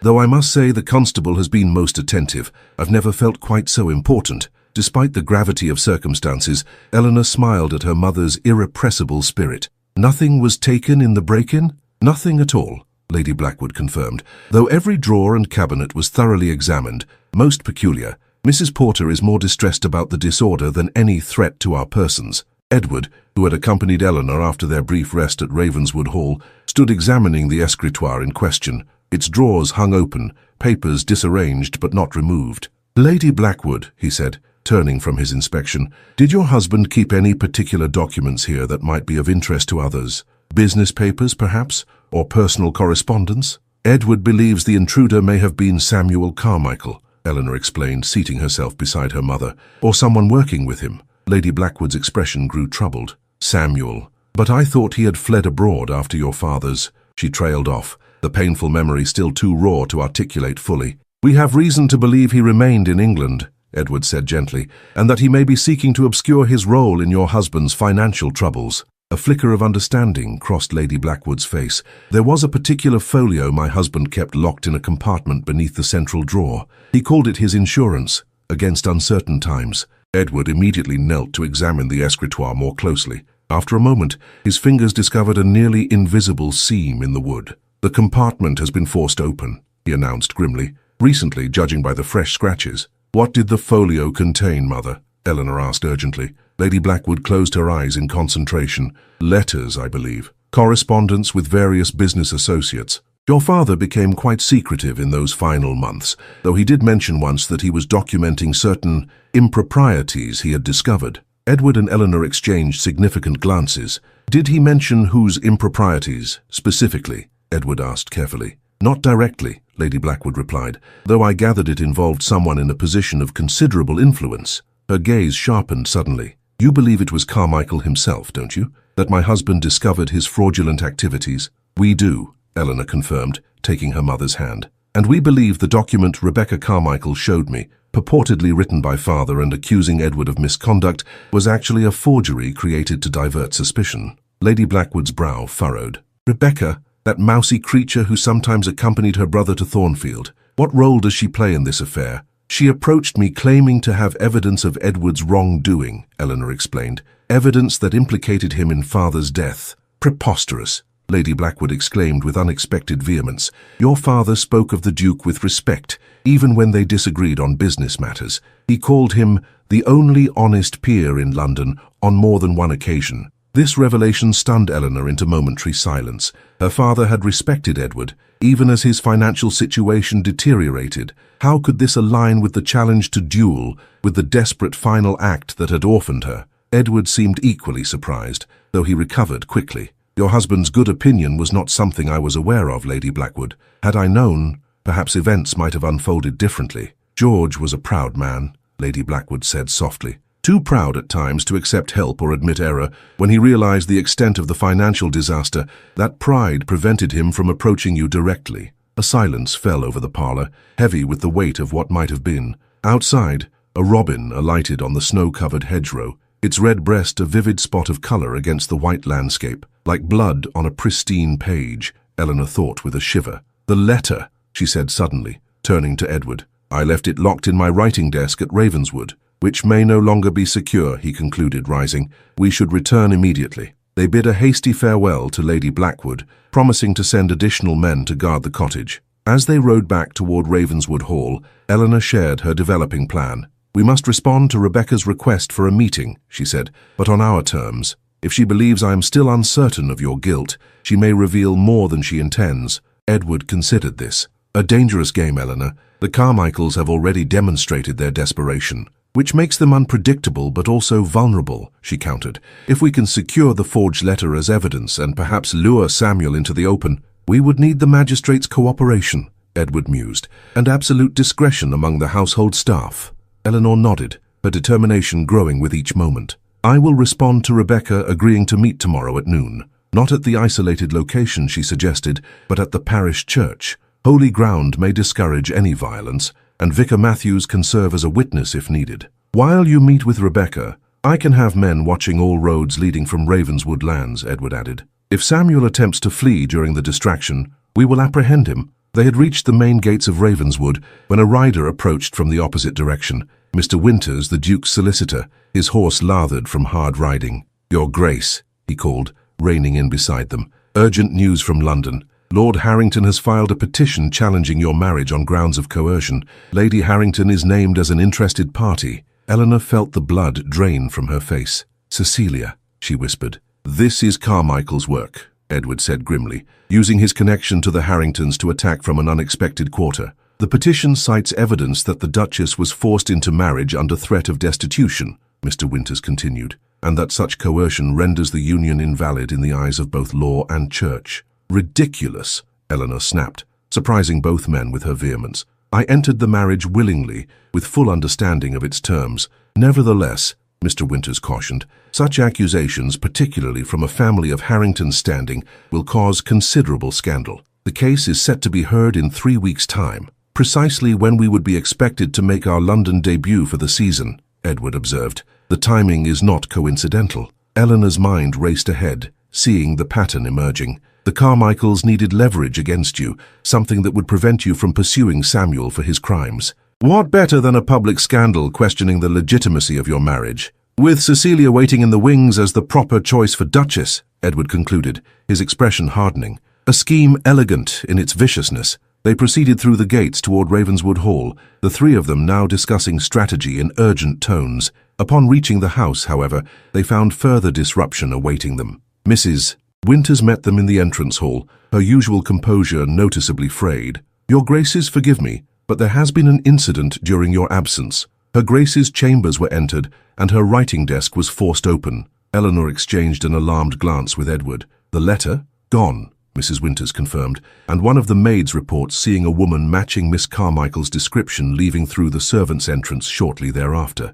The pieces of the conspiracy were falling into place with alarming rapidity. Rebecca now possessed both the forged letter and, presumably, whatever genuine documents Samuel had stolen from Lady Blackwood's cottage. With these, the Carmichaels could create a compelling case against Edward, while destroying evidence of Samuel's own crimes. "We must act quickly," Edward said, already striding toward his study. "Mr.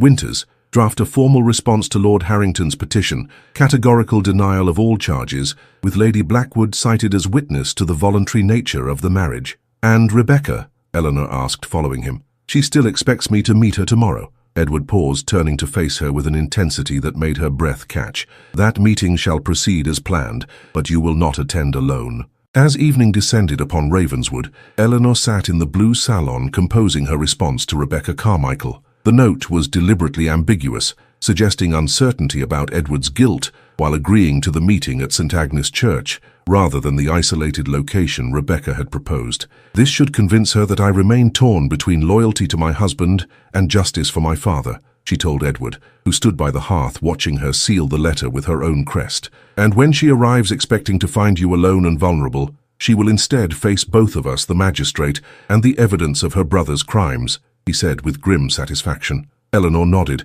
though a shadow of doubt crossed her features. "Do you think they will come? Now that they have the forged letter, they might simply flee." "They need more than just the letter," Edward reasoned. "They need your testimony to give it credibility. Without that, it becomes merely the accusation of a fugitive's sister." A footman was summoned to deliver the note to the village post office, addressed to Miss Smith as Rebecca had instructed. When he had gone, Eleanor moved to stand beside Edward at the hearth, the warmth of the fire a stark contrast to the chill of anxiety that had settled within her. "Tomorrow could end this conspiracy," she said softly, "or it could begin a scandal that would haunt Ravenswood for generations." Edward's hand found hers, his touch conveying strength and reassurance. "Whatever comes, Eleanor, we face it together, not as a duke and his convenient bride, but as husband and wife in truth." The simple declaration warmed her more deeply than the fire's glow. She turned to face him fully, searching his storm-grey eyes for the man beneath the title, the boy in the portrait gallery, the duke who remembered minors' names, the husband who had granted her space to form her own judgments. "In truth," she echoed, the words carrying a weight beyond their simplicity. His gaze dropped to her lips, a question in his eyes that needed no voice. Eleanor answered by closing the distance between them, her hands resting lightly on his chest as she lifted her face to his. Their first kiss was tentative, a gentle exploration of unfamiliar territory. Then Edward's arms encircled her waist, drawing her closer as the kiss deepened into something more profound, an affirmation, a promise, a new beginning. When they finally parted, both slightly breathless, Eleanor smiled up at him with newfound certainty. "I believe we have a conspiracy to unravel tomorrow, Your Grace." A rare smile transformed Edward's usually solemn features. "Indeed we do, Your Grace." That night, Eleanor slept soundly for the first time since her arrival at Ravenswood Hall. When dawn broke crisp and clear, she rose with determination to face whatever the day might bring. Edward had arranged every detail with military precision. The magistrate, Sir William Cavendish, would be positioned in the vicar's office adjacent to the church nave. Constables would be stationed discreetly around the churchyard, while the Duke's most trusted men watched the roads leading from Ravenswood lands. Eleanor dressed with care in a gown of deep green velvet, her hair arranged in a simple but elegant style that suggested composure and confidence. The Duchess of Ravenswood would meet Rebecca Carmichael not as a frightened girl easily manipulated, but as a woman prepared to defend her husband and uncover the truth. "Are you certain you wish to face her directly?" Edward asked, as they rode side by side toward St. Agnes Church, the winter sun casting long shadows across the snow-covered landscape. "Absolutely," Eleanor replied. "Rebecca must see that her scheme has failed, that she has not driven a wedge between us as intended." Edward studied her profile, admiration evident in his gaze. "You would have made a formidable opponent in the House of Lords had you been born male." She laughed, the sound bright in the winter air. "Perhaps we can consider it fortunate for Parliament that I was not." St. Agnes Church stood silent and watchful as they approached, its ancient stone walls bearing witness to centuries of human drama. No other horses were tethered in the churchyard, suggesting they had arrived before Rebecca. Inside, the nave was empty, save for the vicar, who greeted them with appropriate deference before withdrawing to his office where the magistrate waited. Eleanor took her position in the front pew, while Edward concealed himself in the vestry, close enough to intervene if necessary. The appointed hour of noon approached, marked by the distant tolling of the church bell. Eleanor sat motionless, her posture betraying none of the tension coiled within her. The minutes stretched, the silence broken only by the occasional creak of ancient timbers settling. noon came and went, no sign of Rebecca Carmichael. At 1 o'clock, Edward emerged from the vestry, his expression grave. "She's not coming." "No," Eleanor agreed, rising from the pew. "I suspect Rebecca and her brother are already miles from Ravenswood." They conferred briefly with Sir William, who agreed to issue warrants for the Carmichaels' arrest. As they exited the church, however, one of Edward's men rode into the churchyard at a gallop. "Your Grace," he called, dismounting hastily. "Smoke has been sighted rising from the north woods, near the old hunting lodge. A substantial fire, by all accounts." Edward's face darkened with sudden understanding. "The diversion we anticipated has simply taken another form. They never intended to meet us here." Eleanor gripped his arm. "The hunting lodge, could that be where Samuel has been hiding?" "Possibly," Edward acknowledged. "And now they're destroying evidence before their escape." Decisions were made rapidly. Men dispatched to fight the fire, others to secure the roads. A messenger sent to alert the nearest magistrates in surrounding counties. Edward and Eleanor mounted their horses, intending to return to Ravenswood Hall to coordinate efforts from there. As they crested the hill overlooking the estate, however, a second plume of smoke became visible, this one rising from the direction of Rose Cottage. "Mother," Eleanor gasped, her heart seizing with terror. Without hesitation, Edward wheeled his horse toward the southern boundary. "Ride for Ravenswood," he commanded the nearest man. "Send the doctor and more men to Rose Cottage immediately." They galloped across the snow-covered fields, taking the most direct route rather than following the winding lane. Eleanor's fear grew with every hoofbeat, terrible images flashing through her mind. Her mother trapped, flames consuming the cottage, the Carmichaels' final act of vengeance. Rose Cottage came into view at last, but to Eleanor's immense relief no flames were visible. The smoke rose instead from a small outbuilding at the property's edge, while the cottage itself stood intact. As they drew closer, an unexpected tableau emerged, Mrs. Porter wielding a garden rake with surprising ferocity, while Lady Blackwood stood on the cottage steps, a pistol held steadily in her hand. Between them, collapsed in the snow with blood staining his shirt sleeve, was a man Eleanor had seen only in glimpses before, Samuel Carmichael. "Mother!" Eleanor cried, dismounting before her horse had fully stopped. "Are you harmed?" Lady Blackwood lowered the pistol slightly, her composure remarkable under the circumstances. "Not in the slightest, my dear. Though I fear I've ruined your father's favourite pistol by actually using it. The recoil is quite shocking." Edward approached more cautiously, eyeing the wounded man. "Mr. Carmichael, I presume. You've led us on quite a chase." Samuel Carmichael glared up at him, clutching his injured arm. "This proves nothing, Ravenswood. My sister has already departed for London with evidence of your crimes. By week's end your name will be ruined beyond repair." "I think not," came a new voice from behind them. All turned to see Sir William Cavendish dismounting from his horse, accompanied by 2 constables. In his hand, he held a familiar leather folio. "Found this on Miss Carmichael when we apprehended her attempting to board the mail coach," Sir William explained. "Most interesting reading, particularly the letters bearing your signature, Mr. Carmichael, authorizing transactions in Mr. Blackwood's name without his knowledge." Samuel's face drained of color. "Those were business arrangements. Blackwood authorized everything, including the purchase of mining shares using funds embezzled from his textile mill?" Edward asked coldly. "I think not." Lady Blackwood stepped forward, the pistol now pointed directly at Carmichael's heart. "My husband discovered your theft weeks before his death. He documented everything." "Then why kill himself?" Samuel demanded. "If he had evidence, why not bring charges?" A shadow crossed Lady Blackwood's face. "Because you threatened our daughter, Mr. Carmichael. You sent that anonymous note claiming Eleanor would suffer a tragic accident should George expose your crimes." Eleanor gasped, the final piece of the puzzle falling into place. Her father's suicide had been an act of desperate protection, sacrificing himself to ensure her safety, believing that his death would end Carmichael's motive for harming her. "He left no evidence of this threat," Samuel insisted, though his voice lacked conviction. "He told me," Lady Blackwood replied softly, "the night before he took his life. His final words to me were, 'Keep her safe until Ravenswood can protect her.' He knew, you see, knew the Duke was investigating your crimes independently. Knew Edward was perhaps the only man powerful enough to stand against you and your connections." The magistrate signalled to the constables, who moved forward to take Samuel into custody. "You'll hang for this, Carmichael. Fraud, extortion, arson, and attempted murder. The evidence is overwhelming." As Samuel was led away, still protesting his innocence, Eleanor turned to her mother with newfound understanding.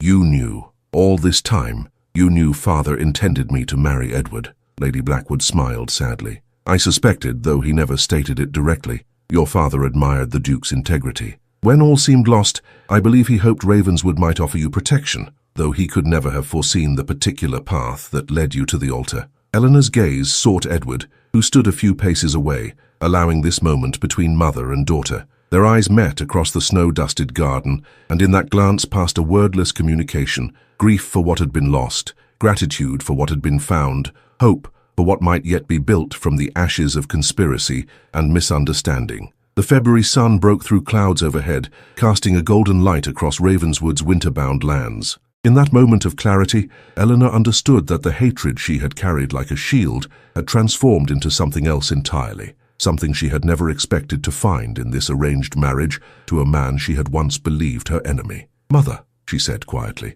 "I believe it's time we returned home, to Ravenswood." March arrived at Ravenswood with tentative warmth, the first crocuses pushing through snow-patched ground beneath the library windows. Eleanor stood watching their purple and yellow heads nodding in the breeze, a letter from London held loosely in her hands. The past month had brought sweeping changes, both to the estate and to her understanding of the man she had married. Samuel Carmichael now awaited trial in Newgate Prison, his sister having turned King's evidence against him in exchange for leniency.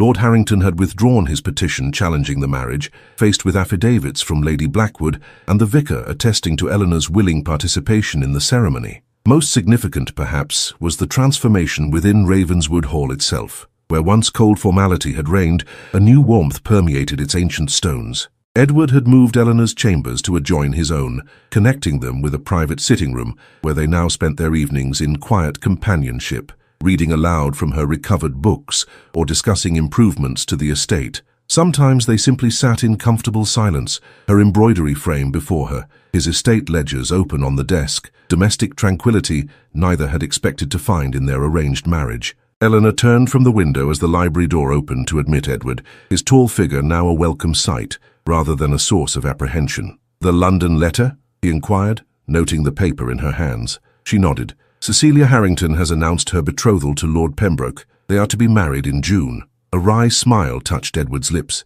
"Pembroke will find himself well matched. I almost pity him." "Almost," Eleanor agreed, returning his smile. She set the letter aside, moving toward the tea tray that Mrs. Winters had arranged by the fire. "Will you join me?" The simple domestic ritual had become precious to them both, this quiet hour between the day's duties and the evening meal, when they were neither Duke and Duchess nor survivors of conspiracy, but simply Edward and Eleanor. "The Miners' Relief Fund is fully established," he told her, as she passed him a cup prepared exactly as he preferred. "The Board of Trustees meets next week to review the first applications." The fund had been Eleanor's suggestion, a portion of coal profits dedicated to supporting miners' families in times of injury or hardship. Edward had expanded the concept, adding provisions for education and medical care. "You've transformed Ravenswood," she said softly. "Your father would scarcely recognize the estate you've built." "Nor would I wish him to," Edward replied, his tone hardening momentarily before softening again as he gazed at her. "But it is not I alone who has wrought these changes.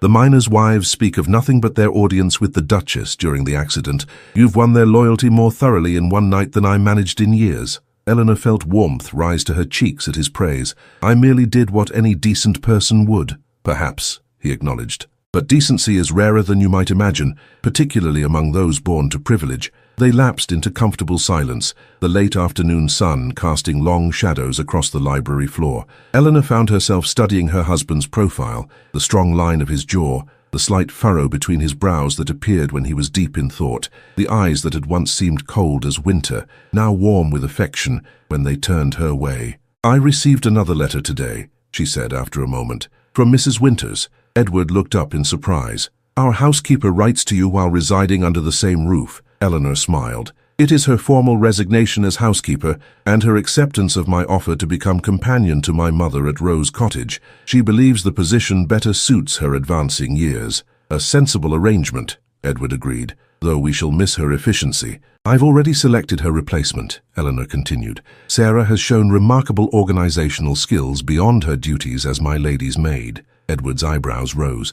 "A bold choice. The staff may resist taking direction from one so young." "They will adapt," Eleanor said with newfound confidence, "as we all have these past months." The light shifted as clouds passed overhead, momentarily dimming the library before brightness returned. Eleanor moved to stand beside Edward's chair, her hand resting lightly on his shoulder. "Spring approaches," she said, looking toward the window where crocuses nodded in the March breeze. "The London season will begin soon." "Indeed," Edward replied, covering her hand with his own, "though I find myself surprisingly reluctant to leave Ravenswood this year." Eleanor understood his meaning immediately. At Ravenswood, they had found an unexpected peace, a growing connection that flourished in private. London would mean society's scrutiny, speculation about their hasty marriage, endless navigation of complex social waters. "We must go," she said gently, "if only to silence gossip with our presence. A duke and duchess who hide in the country only fuel rumors." Edward sighed,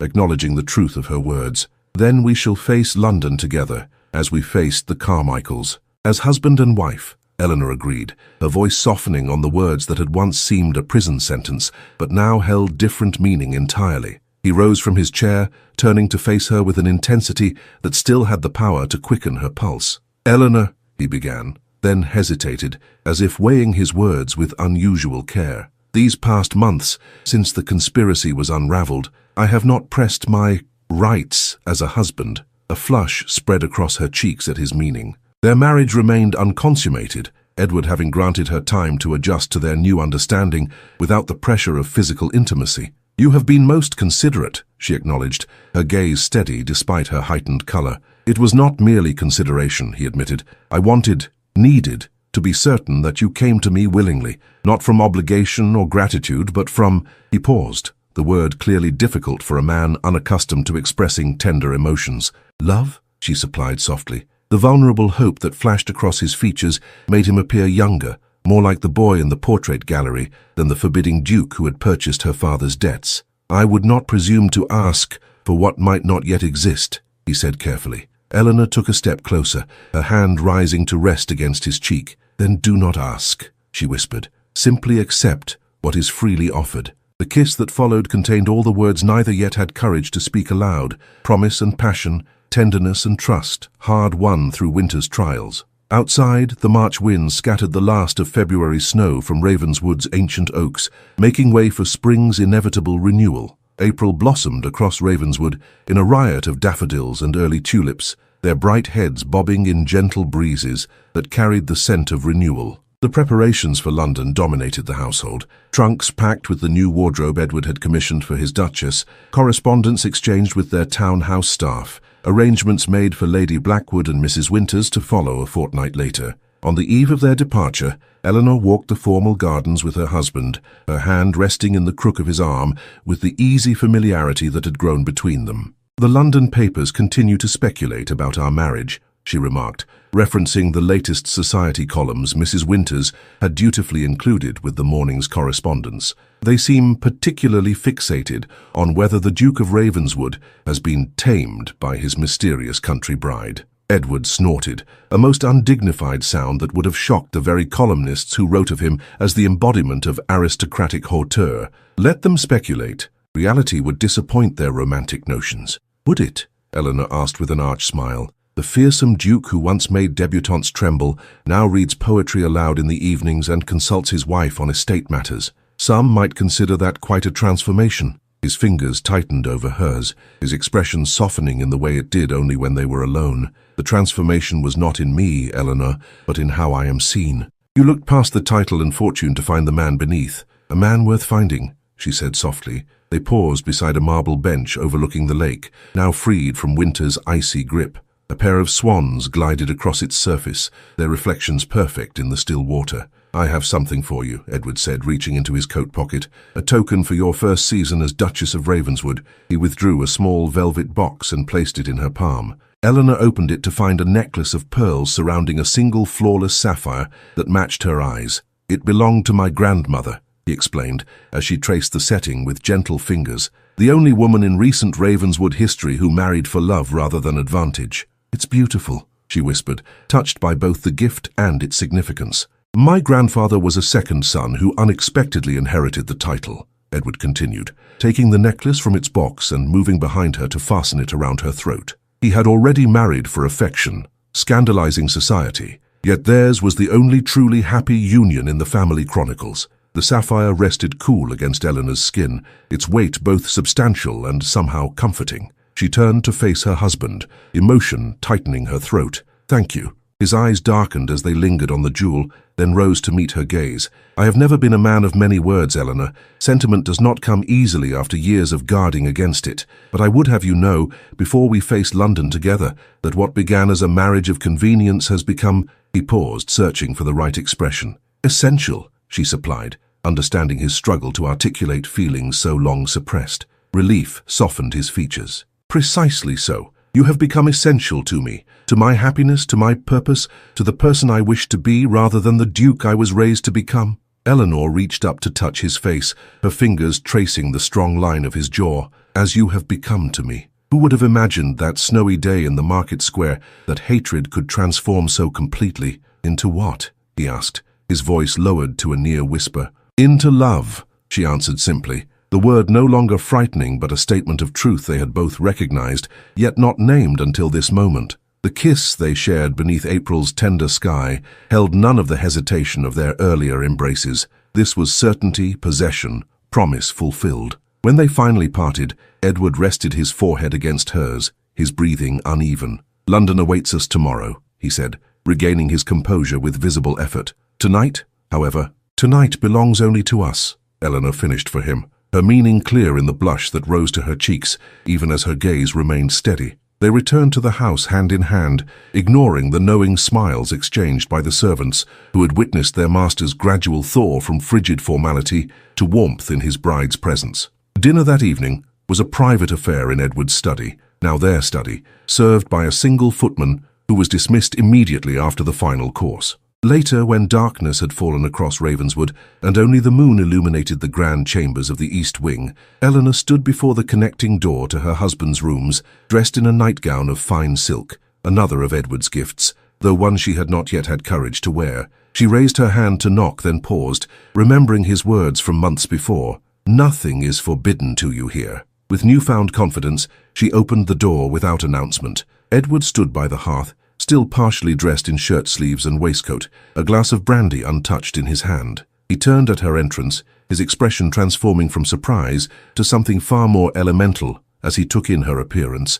"I thought perhaps," Eleanor said, her voice steadier than she had expected, "that the Duchess of Ravenswood might properly share her husband's chambers on the eve of their London debut." The glass was set aside, forgotten. "The Duchess of Ravenswood," Edward replied, crossing the room to stand before her, "may do precisely as she wishes, now and always." Words gave way to touch as winter's last restraints melted in spring's inevitable warmth. In the grand bed where generations of Blackthorn dukes had slept in solitary state, Edward and Eleanor discovered the final transformation of their unlikely union, from arrangement to affection, from duty to desire, from convenience to consuming passion that left them both breathless with wonder. As midnight approached, Eleanor lay with her head pillowed on her husband's chest, listening to the strong, steady beat of his heart beneath her ear. Outside, a gentle rain began to fall, its rhythm a counterpoint to their synchronized breathing. "I never expected this," she confessed into the darkness. "When I agreed to marry you, I thought I was sacrificing all chance of happiness for my mother's security." Edward's arms tightened around her, "and I believed I was merely fulfilling an obligation. To your father, to my conscience, to the estate that required a duchess." His fingers traced idle patterns along her bare shoulder. "How limited my understanding was then." Eleanor smiled against his skin. "We begin our London season tomorrow not as the world expects, a convenient match between power and desperation, but as something far more subversive." "Subversive?" Edward questioned, amusement coloring his tone. "Indeed," she confirmed, rising on one elbow to look down at him in the firelight. "A duke and duchess who have committed the most unfashionable of sins." "And what sin is that, madam wife?" Her smile turned tender as she bent to brush her lips against his. "We have fallen quite thoroughly in love." His answering kiss contained promise, possession, and something that might have been joy, an emotion long absent from Ravenswood Hall, but now taking root in its ancient stones, as persistent and hopeful as the spring flowers pushing through the last traces of winter's snow. Morning would bring London, with its scrutiny and social complexities. For tonight, however, the Duke and Duchess of Ravenswood acknowledged only each other, and the unexpected love that had bloomed in the most unlikely of seasons. The late September sunshine bathed Ravenswood's south lawn in golden light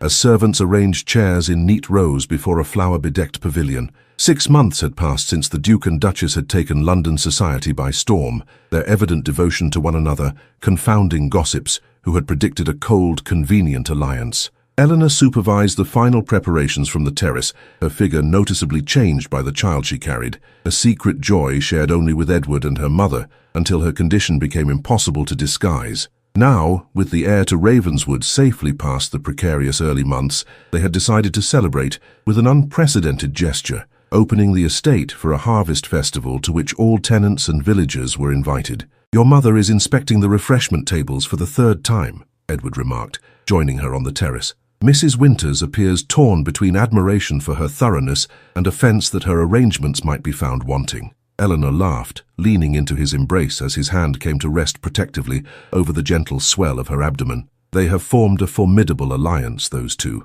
Rose Cottage has never been so efficiently managed." "Much like Ravenswood under your guidance," Edward observed, pride evident in his voice. Indeed, the estate had flourished in the months since their return from London. Eleanor had instituted a school for tenants' children, staffed by qualified teachers rather than the overworked vicar's wife who had previously struggled alone. The Miners' Relief Fund had expanded to include medical services and improved housing. Even Ravenswood Hall itself had shed its forbidding atmosphere, with unused rooms opened, fresh flowers in every chamber, and regular musical evenings that drew neighbours from across the county. "The mine manager's report arrived this morning," Edward continued. Production has increased by 15% since the new safety measures were fully implemented, proving that treating workers with dignity benefits all, Eleanor noted with satisfaction. They watched in comfortable silence as the first guests began to arrive, farmers in their Sunday best, miners with scrubbed faces and neatly combed hair, shopkeepers from the village escorting wives in carefully preserved finery. "Your father would be proud," Edward said softly, "of all you've accomplished here." Eleanor felt the familiar pang that accompanied her father's memory, though time had gentled its sharpness.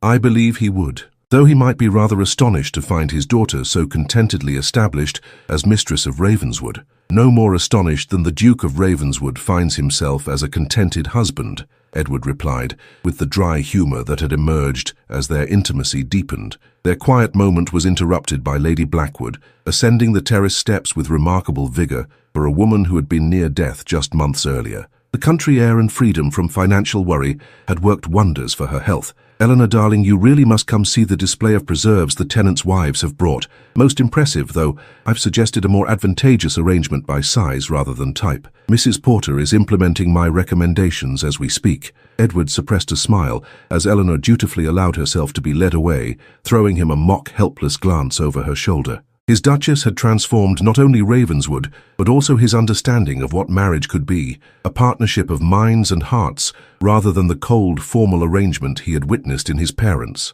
By mid-afternoon, the festival was in full swing.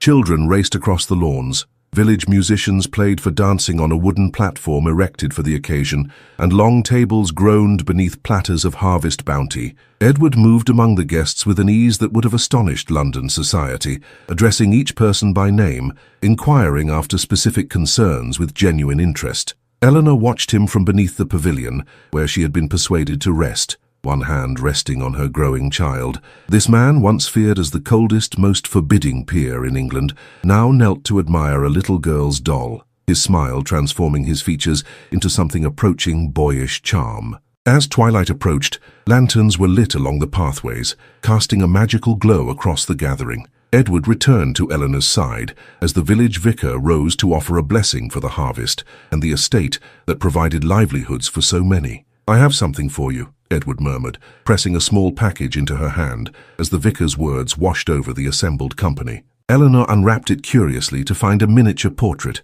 a beautiful rendering of the two of them, her seated and Edward standing beside her, his hand resting on her shoulder in a gesture both protective and proud. "For our child," he explained softly, "that he or she might always know the truth of us, not the Duke and Duchess of Ravenswood, but Edward and Eleanor, who found their way to each other through winter's trials." Tears pricked at Eleanor's eyes as she traced the delicate brushwork with one finger. "It's perfect," she whispered. "Thank you." As darkness fell and the festival concluded with a display of fireworks over the lake, Edward and Eleanor stood together on the terrace, watching coloured lights reflect in the still waters. Guests departed with baskets of provisions and heartfelt thanks, children sleeping on father's shoulders, mothers gathering up prizes won in the day's games. "Was it worth it?" Eleanor asked suddenly, turning to her husband. "Marrying the daughter of a ruined gentleman? Enduring scandal and conspiracy?